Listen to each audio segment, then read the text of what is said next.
Sudarlun, KM Tailana milik Pemkab Aceh Singkil kesulitan bersandar di Pelabuhan Aceh Singkil, Pulau Sarok, Singkil, Jumat 6 November 2020. Kru dibantu warga sekuat tenaga menarik tali kapal agar bisa bersandar.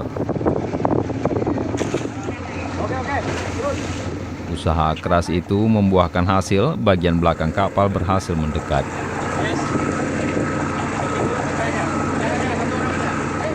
Penumpang segera melompat sambil berpegangan agar bisa keluar dari kapal. Aksi itu cukup beresiko sebab kapal terkadang menjauh dari dermaga akibat dorongan ombak.